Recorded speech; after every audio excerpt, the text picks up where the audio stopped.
un físico alemán de origen judío que nació en Ulm, se casó 2 veces, la segunda con su prima, y en 1921 descubrió el efecto fotoeléctrico y la teoría de la relatividad. En 1921 ganó el premio Nobel por el efecto fotoeléctrico, que como se puede observar en la imagen, cuando en un metal incide una radiación electromagnética se produce una emisión de electrones.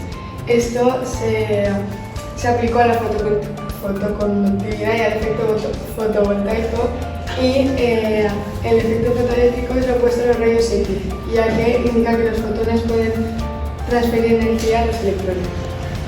No le dieron el premio Nobel porque la relatividad no era física. Trataba de tiempo y espacio, por lo tanto era metafísica. Y la metafísica es filosofía. Y la filosofía no es física. Descubrió la teoría de la relatividad, cuyo objetivo era resolver la incompatibilidad teórica entre la mecánica newtoniana y el electromagnetismo. Y habían 2 tipos de relatividad, la especial y la general.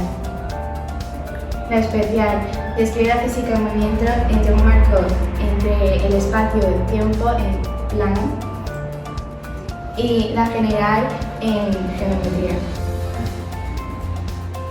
A continuación os mostraremos sus curiosidades. Lo rechazó su sobrina y por eso luego se casó con su prima Elsa. Se negaba a conducir. Su chofer, de tanto escucharlo, pudo reemplazarlo en una charla.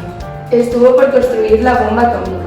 Robaron su cerebro y lo dividieron en 240 partes para estudiarlo.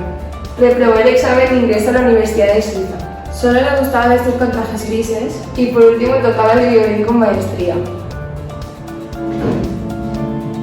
Desde el principio, sus relojes biológicos comienzan en una perfecta sincronización.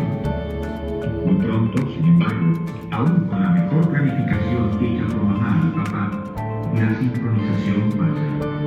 En vez de ser un ortodontista, Albert llega a ser... Algunas frases famosas de Einstein fueron: estoy agradecido por todos los que me dijeron no. Es gracias a ellos que estoy siendo yo mismo. cuando te mueres no sabes que estás muerto.